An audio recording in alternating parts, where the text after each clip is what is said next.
Curso Livre de Humanidades.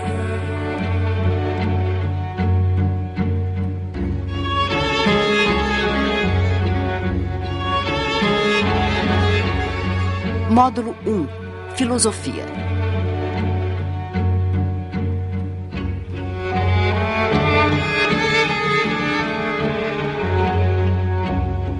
Antiguidade grega e romana.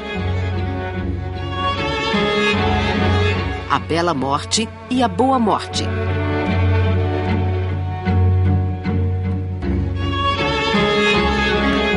Com Raquel Gazola de Andrade.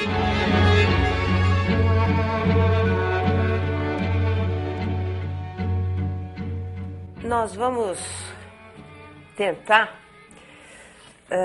expor de uma maneira muito sintética um problema extremamente complexo, claro, né? E depois, em perguntas posteriores, a gente pode eventualmente puxar um fio aqui e ali. Bom, o tema Bela Morte é reconhecidamente pertinente aos textos da Grécia arcaica. Falo, portanto, de Homero e Hesíodo.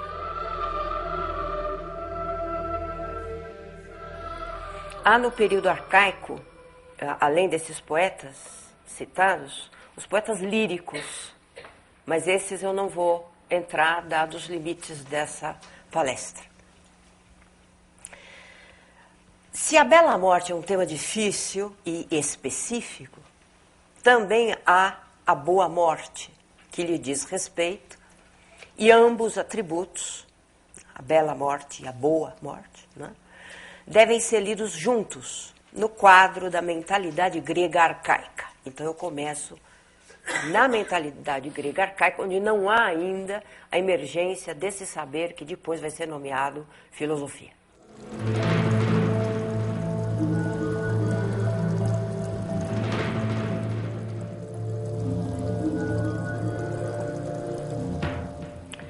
Morrer não é algo querido jamais por nenhum mortal, mas um fardo mal aceito imposto pelos deuses, do qual ninguém escapa.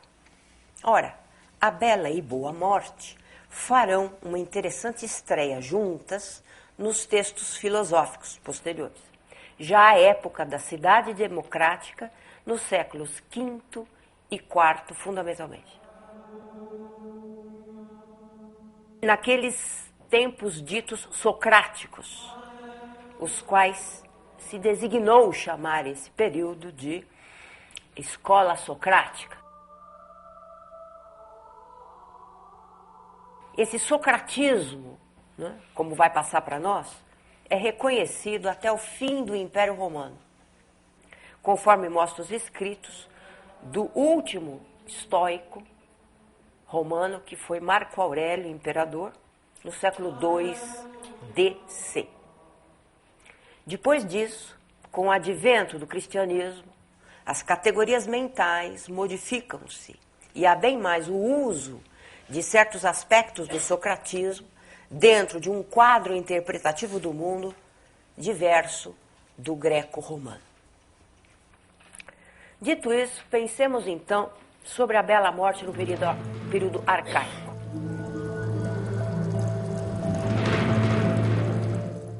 O que é a Bela Morte para a Grécia dos textos homéricos e hesiódicos? Louis Gernet, Jean-Pierre Vernant, Nicole Leroux, Vidal-Naquet, entre outros estudiosos, esses especificamente, iniciaram um estudo detalhado em novas perspectivas da cultura grega antiga e chamaram a atenção para esse tema, a Bela Morte, né, que está pontilhado em inúmeras passagens da Ilíada e da Odisseia.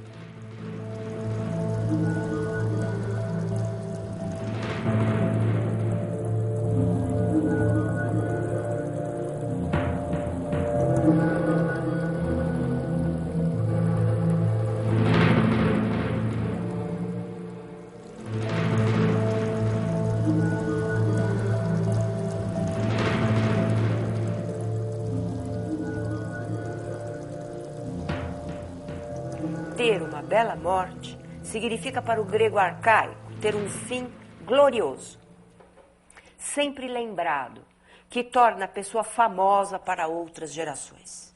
Morrer belamente é aproximar-se do modo de vida dos deuses, seres que são sempre, ou têm larga vida, inseridos numa espécie de temporalidade atemporal, que o grego nomeia aion, a que nós não temos acesso, porque nós estamos dentro de uma cronologia, que não é aion, não é? Nós, humanos de vida breve. Seus valores fundamentais são forjados a partir desse tipo de agir, de modo que um homem valoroso, um homem virtuoso ou excelente, isto é, que tem areté, essa é a palavra grega para excelência, será um bom guerreiro, fundamentalmente, suportando todos os atributos que as guerras exigem. Força física, coragem, vigor nas decisões, técnica no manejo do escudo e carro, juventude, além da manifestação da piedade perante os deuses e sabedoria nas articulações da guerra. Ora, se um homem cumpre todos esses atributos, estaremos falando do herói e não de guerreiros anônimos. Estes não são cantados pelos poetas, e a bela morte é um valor que se insere na categoria dos heróis. São heróis Agamenon, Aquiles, Patroclos, Heitor, Ajax, etc. E a bela morte deve acompanhá-los. No entanto, tantos outros guerreiros anônimos morrem em batalha e nem por isso têm preservada sua memória. Por quê? Foram covardes? Não, não foram. Apenas não eram heróis. Vale dizer, não participavam da casta aristocrática guerreira a qual pertenciam as decisões. Todos eram jovens, com todos os bons atributos requeridos ao guerreiro, mas suas mortes não guardaram a glória, a fama. Já o herói é sempre um Aristós, isto é, um melhor. Está entre os melhores. São referidos os heróis aos deuses, porque de algum modo, próximo ou longínquo, eles têm uma ascendência divina. Há, para esses, a necessidade da bela morte como um valor inalienável. Na Ilíada, no canto 18, 346, quando Patroclos é morto, recebe as honras fúnebres requeridas para uma bela morte. Seu corpo, ensanguentado, é lavado. Sobre um tripé, uma pira é acesa com lenha e a água é colocada num recipiente onde ferve até quase evaporar-se. Então, novamente, o corpo é lavado na água purificada pelo fogo e óleos são passados em todo o cadáver, além de um unguento de 9 anos nas feridas. O cadáver é estirado no leito e coberto com um fino tecido, e depois desse tecido, um pano quadrado, estofado, ainda o recobre. Deverá e será chorado toda a noite, até que sua psique, sua alma, desça ao Hades, após o que é queimado, até que só sejam vistos seus brancos ossos. Esse é o rito funerário exigido ao herói grego. Preservado com as honras necessárias, seu cadáver, tendo sido chorado o tempo necessário, estará preservada também sua glória, sua honra e fama como homem valoroso, bem como sua memória para as gerações. O que ocorre com aquele que não tem a bela morte? Pelos textos, percebem-se 2 modos de não morrer belamente. Um, não tendo as honras fúnebres, e o outro, pela velhice. O primeiro modo evidencia-se no caso dos guerreiros anônimos ou não, cujos cadáveres são deixados nos campos de batalha aos animais. São guerreiros que pereceram e seus corpos foram mutilados em seu aspecto. Ou seja, irreconhecíveis na sua forma, no seu eidos, no seu aspecto exterior, na sua forma, e no seu nome.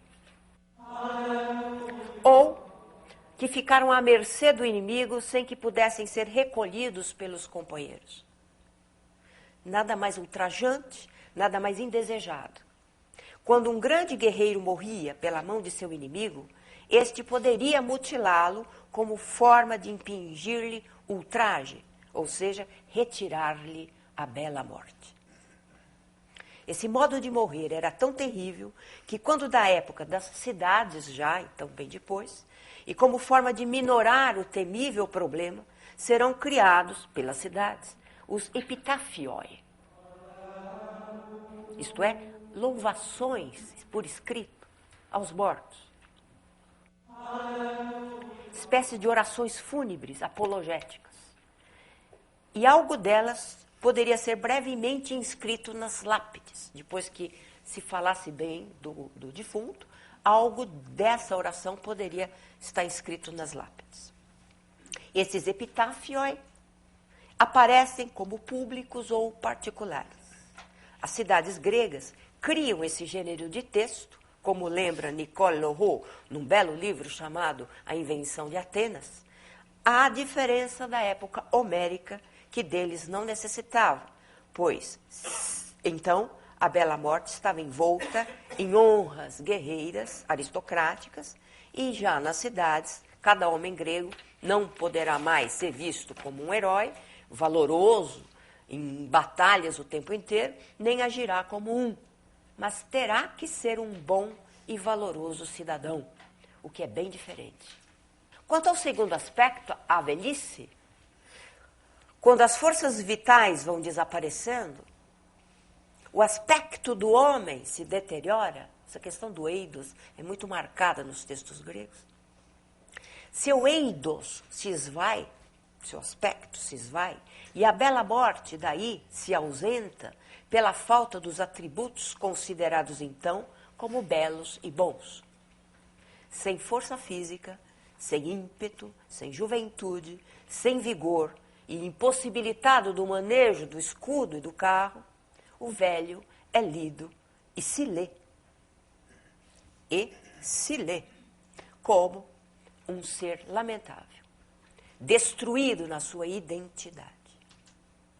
Efetivamente, diz o velho Nestor a Agamenon, que lamenta a perda da juventude, da força, do ardor, isso na Ilíada, canto 4, 3, 1, 4. Nestor e os velhos estão muito afastados daquilo que o grego arcaico chama de kleos aftiton, isto é, da glória imperecível.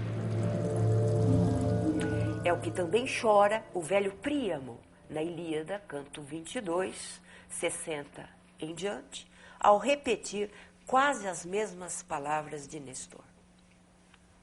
Assim como o cadáver mutilado impede a bela morte, a velhice também a impede. E um dos pontos de contato entre esses dois ultrajes é a destruição do corpo. Quer como morfé, que é a forma física, quer como eidos, que é o aspecto geral daquele ser. Quando se quer impingir vergonha ao guerreiro, deve-se mutilá-lo e jogar o cadáver em qualquer canto, ou simplesmente desfigurá-lo, como quis fazer Aquiles em fúria com o cadáver de Heitor na célebre passagem da Ilíada, quando da destruição do Eidos do troiano, para o esquecimento da sua pessoa. Isso quis Aquiles. Desfigurar o morto é um crime hediondo, muito mais em se tratando de um herói como Heitor, tanto que os próprios deuses cuidarão de novamente recompor a morfé, né? E o Eidos do troiano. O mesmo fez Agamenon com Hipolocos, na Ilíada 21, 116, cortando-o em partes, e Ájax com Ímbrios, mutilando-o totalmente. Há vários Há várias passagens nesse sentido na Ilíada e na Odisseia. Trata-se, portanto, a bela morte, tentando arredondar rapidamente, de buscar a manutenção do eidos, do aspecto da pessoa para o tempo do sempre, aion, essa atemporalidade divina.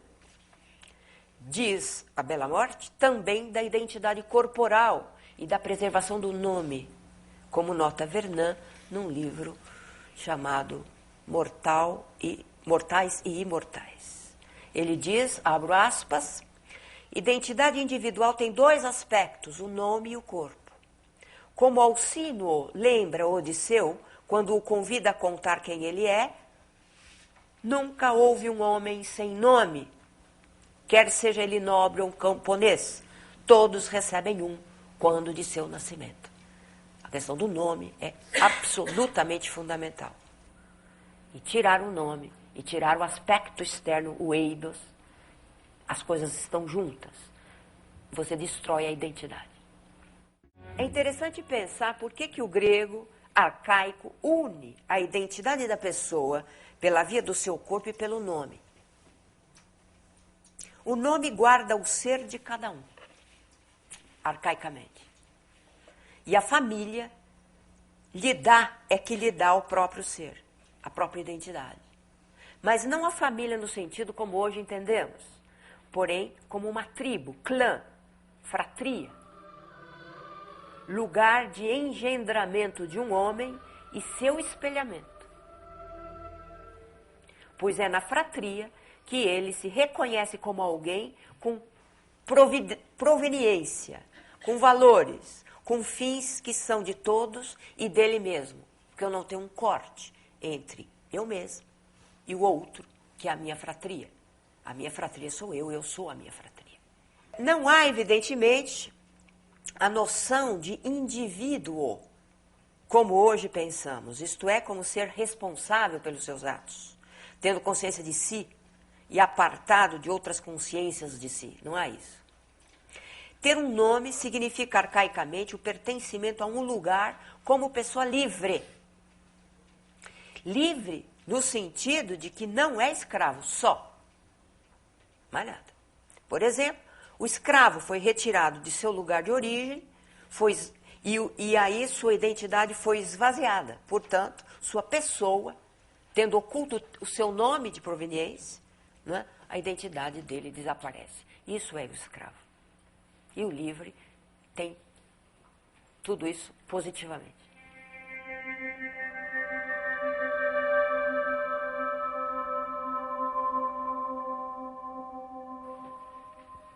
Ora, voltando à morte, ter morte ultrajante não deixa de ter algo desse valor negativo, da falta de pessoalidade, digamos assim. Já na velhice, se não se perde a pessoa e o nome, perde-se a arete, a excelência, que não é somente psíquica ou intelectual, como consideramos hoje, mas física. Eu tenho arete nos olhos, no cabelo, se eu enxergo bem e se os meus cabelos são belos. Do contrário, eu não tenho arete. Eu não tenho, por exemplo. Assim, a ideia de uma vida tranquila, sem batalhas, não parece ser um bom objetivo e a velhice que vem a acompanhá-la não é um valor edificante, não adere bem aos valores guerreiros homéricos. Apesar disso, Aquiles, aquele que preferiu morrer jovem e ser glorificado a tornar-se velho e perecível, diz ainda na Ilíada que tudo é preferível a permanecer nas sombras do Hades, sem identidade e sem nome. Por isso que ele preferiu viver jovem, morrer jovem, mas ao menos ter nome e fama. Morrer não é desejável jamais. Mas morrer belamente é a finalidade melhor, uma vez que se estará mais próximo aos deuses e o nome será guardado. Para a cultura aristocrática guerreira, que criou as raízes da raça grega, a bela morte e a boa morte são o índice da glória e da permanência para sempre. Em outras palavras, cumprem o desejo de ageraios, ou seja, do não envelhecimento, e do empedos, da força intacta, valores inerentes à excelência nessa época. Chegados neste ponto, veremos que será preciso uma grande transformação na interpretação do mundo para que a bela morte venha a ter outro sentido completamente diferente. O que acontecerá ao final do século V a.C., com clareza em Sócrates, conforme recolheram os textos de Platão e Xenofonte ao fazerem a apologia a Sócrates.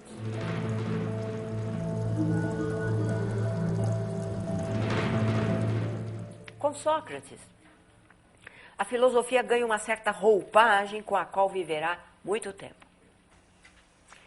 Eu acho que ela está tirando a roupagem hoje, essa. Mas eu não sei ainda se essa tirada é definitiva.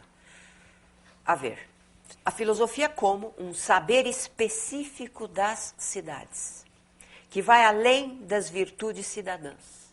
A filosofia vai além da reflexão sobre o cosmos, a cidade, o homem, e se estrutura em Sócrates como arte de viver. Conforme vai explicitar, eu vou explicar o que é isso, toda a escola socrática. E quando eu digo escola socrática, vai numa linha, deixando poucos à margem, muito poucos à margem, de Sócrates, Platão, Aristóteles, epicuristas, estoicos, neoplatônicos, enfim. Pelo menos vai até aquilo que a história do século XIX resolveu chamar de final do Império Romano, início do feudalismo. Permanecerá ao menos claramente até final do século II DC com o estoico Marco Aurélio, imperador e filósofo. Antes de entrar pela via socrática e seu sentido de bela e boa morte, sentido propriamente filosófico, volto rapidamente à questão das orações fúnebres que eu prometi, que nasceram exatamente nessa época.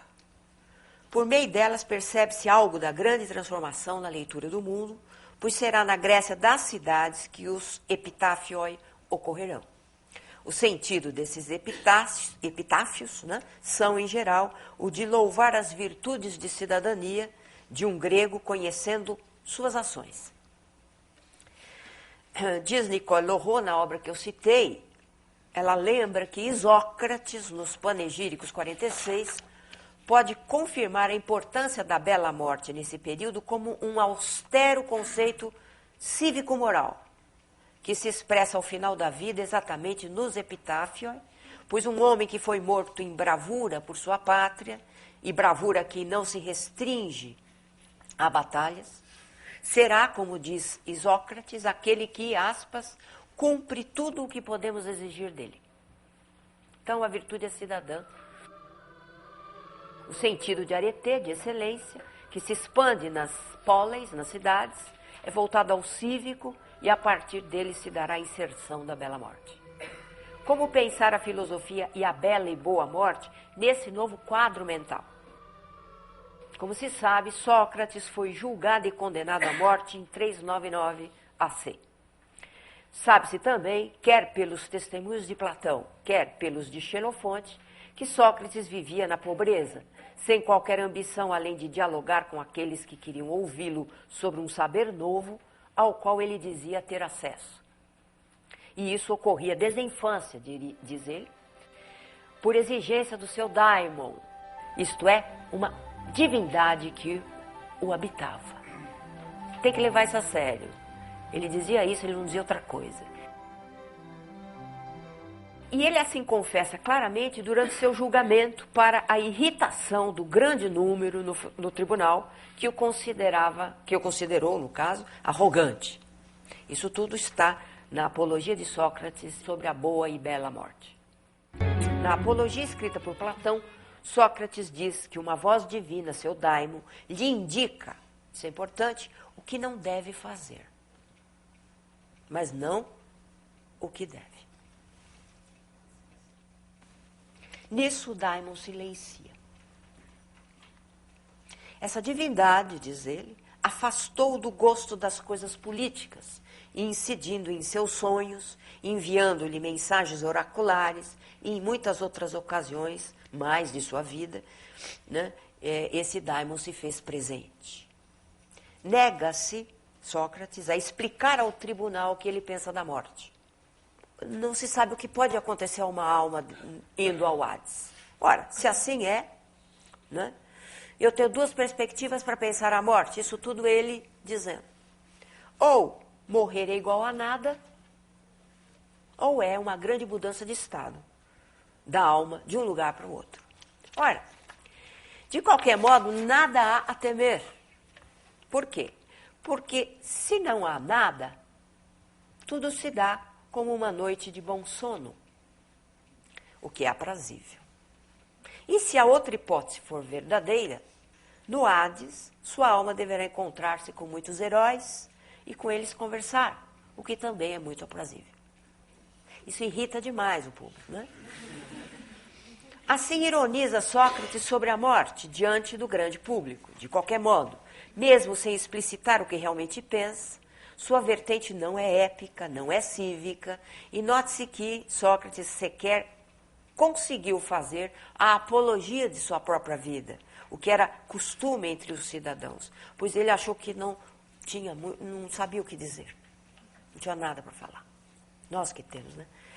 Também Xenofonte recolhe dizeres de Sócrates. Para ele, a velhice é cheia de tormentos, e 1000 vezes é preferível a morte a essa existência de carência.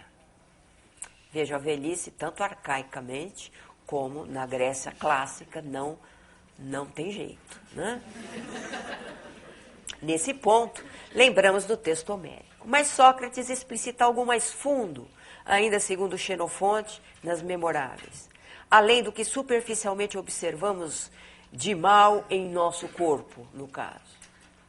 Afirma que há elementos na natureza que são voltados à amizade, pois precisamos uns dos outros. Sentimos piedade, trabalhamos juntos para o bem comum, temos gratidão. No entanto, há elementos hostis também. E por eles, criamos inimizades, temos inveja, ódio. O melhor, portanto, é buscar os elementos amigáveis e afastar os hostis, o que só é possível mediante o conhecimento dessa nossa natureza dupla.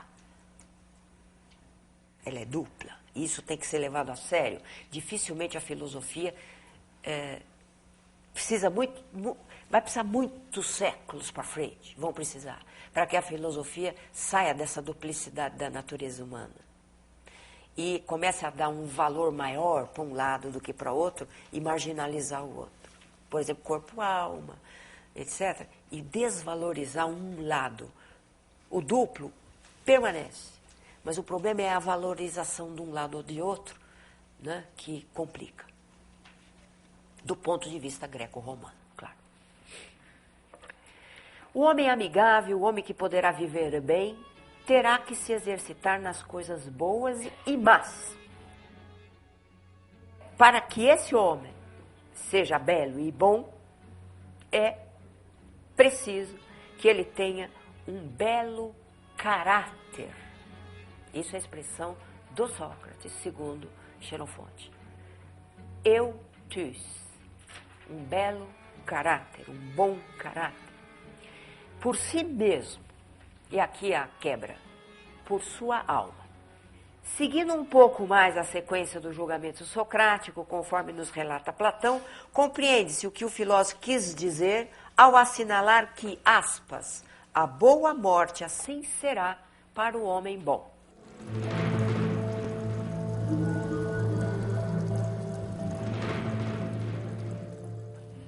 É aqui, exatamente, que surge o núcleo da reflexão socrática, ou seja, a mudança de eixo que diferencia a filosofia como arte de viver das regras instituídas na cidade, do modus vivendi de uma cidade que não necessariamente bate, né, com a filosofia como arte de viver. O que é ser um homem bom? É seguir as leis? Não deixa de ser, mas isso é insuficiente. Fazer bem seu trabalho? Também, mas é insuficiente. Tratar bem aos amigos e mal aos inimigos? Pagar o que se deve?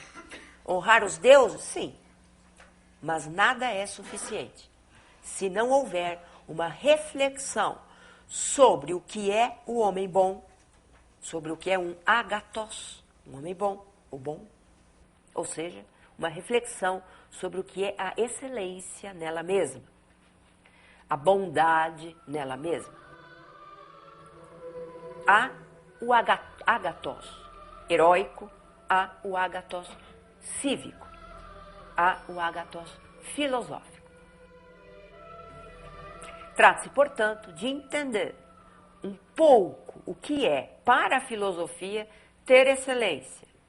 E saberemos que a morte do homem bom será bela e boa, porque bela e boa foi sua vida. Não é fácil sintetizar esse problema, que, aliás, é o solo da filosofia platônico-aristotélica, da epicurista, da estoica. A filosofia, como arte de viver, implica não só na reflexão sobre o cosmos, a cidade, a alma, os deuses, o agir de cada um, em como se estrutura uma certa maneira de viver, uma opção específica para construir sua vida. Quer dizer com isso que a filosofia, bem como sua concepção específica da bela e boa morte ou da bela e boa vida, cria um novo espaço para pensar o homem e suas vicissitudes. Faço minha, para melhor explicar essa colocação, palavras de Pierre Hadot, um grande estudioso da filosofia grega antiga e do estoicismo em particular. Ele aponta duas concepções opostas de filosofia hoje. Uma que tem o discurso arrazoado, argumentado, como ângulo preferencial. Outra que tem como núcleo preferencial a escolha no modo de viver. Cito o Pierre Hadot. Creio que os filósofos não chegarão jamais a se desvencilhar da autossatisfação que provam no prazer de falar. Quem quer que seja, para permanecer fiel à inspiração profunda da filosofia socrática, poder-se-ia dizer, terá que propor uma nova ética do discurso filosófico, graças à qual renunciaria a tornar-se a si mesmo como um fim em si. Ou, o que seria pior, como meio de mercandagem da eloquência do filósofo. Pesado, né? Pesado. Essa advertência atual de Hadot faz eco às colocações da escola socrática. Não há como pensar o tema bela morte, bela vida, boa morte, boa vida, a não ser juntos na filosofia, privilegiando o ângulo ético-político. Imbricado nesse quadro está o cerne das perguntas e reflexões que estruturam a ética e a política como saberes. Reflexões que se dão juntas no solo grego, pois trata-se do momento em que o homem descobre que, além das guerras, além das leis da cidade, há sua própria identidade, sua própria interioridade, sua alma e as potências que ela tem, cujo modo de ser lhe é misterioso. Esse homem questionador, reflexivo, é o filósofo, aquele que busca dizer o que a alma é, o que é o corpo, o que é a imortalidade e a mortalidade, como e até onde podemos e devemos escolher autarquicamente e quais são os limites do ser humano. Ao tentar responder essas questões, o modo da alma mover-se ao elaborá-las e buscar respostas, vale dizer, de suas potências se atualizarem, esse mover-se expressa o próprio ser anímico. A identidade mesma da alma aparece e se dá ao homem que reflete como algo que lhe é próprio enquanto humano. Platão, no diálogo Alcibíades, ao perguntar ao próprio Alcibíades quem ele é, afirmará ao jovem que espera a sua resposta, que Alcibíades é a sua alma. Há uma teoria da alma a ser desvendada pelo filósofo e com ela a questão nuclear do homem agathos, do homem bom, que faz emergir ao mesmo tempo algo da boa e bela vida ou da boa e bela morte. Uma teoria da alma guarda lugar de honra para aprofundar o caminho que vem a esclarecer sobre a capacidade de escolher bem, deliberar de modo criterioso, com todos os riscos a que estamos sujeitos e, eventualmente, vir a ser bom por si mesmo. Isto é, saber que terá uma boa e bela morte. Não mais uma escolha cívica, pois não se trata do cumprimento de uma lei ou de uma desobediência. Nem se trata de escolher entre sair agasalhado ou não, sendo inverno, ou de salvar ou não uma pessoa que se afoga se estamos bêbados, ou entre uma profissão ou outra. Trata-se agora de vasculhar a potência de deliberação que esse homem sabe que tem, que lhe concerne intimamente, animicamente, uma vez que respeita a sua alma. O peso do destino imposto pelos deuses ao homem arcaico diminui, e o das leis da cidade também. Entretanto, o homem é pensado em total inserção no cosmos, e esse fator o transcende, não diminui. Muita coisa transcende o homem e seus poderes. Daí o exercício contínuo para buscar a boa e bela vida por meio de uma arte de viver, arte que pressupõe reflexão contínua, conhecimento de si mesmo, do outro e da totalidade. É exatamente isso que definirá o modo de viver filosófico como arte de viver. Arte que implica em atualizar sempre o bem e o belo no homem, fazer dele um ágathos de vida feliz. Assim sendo, ele terá a bela e boa morte, pois que teve uma bela e boa vida. Passa-se, desse modo, da bela morte como busca de glória eterna, tendo como paradigma os deuses, para a bela vida, a bela morte, como busca da tranquilidade da alma. Noção que o grego nomeia eudaimonia, ou seja, ter um bom daimon, traduzida por felicidade. O homem feliz deixa pressupor um grau de estirpe moral em nada semelhante à estirpe heróica ou àquela recolhida a partir dos sexos, das raças, nações ou do lugar na hierarquia social. O spudaios, o homem nobre, é aquele eticamente livre, autárquico nas suas decisões, bem refletidas na medida do possível, ou seja, dentro dos limites que lhe são impostos pelo cosmos enquanto ser do gênero humano. Para finalizar, cito uma passagem que me parece interessante de Epiteto, um filósofo, escravo filósofo.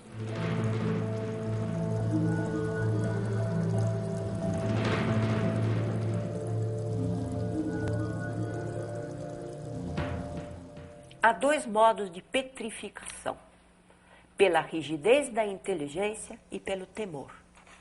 Se nos obstinamos, seja a recusar a compreensão às evidências, seja fugindo ao combate, estaremos petrificados. A maior parte de nós cuidamos da necrose do corpo e nos colocamos em trabalho para não cairmos nesse estado, academias, etc. Quanto à necrose da alma, não buscamos cura.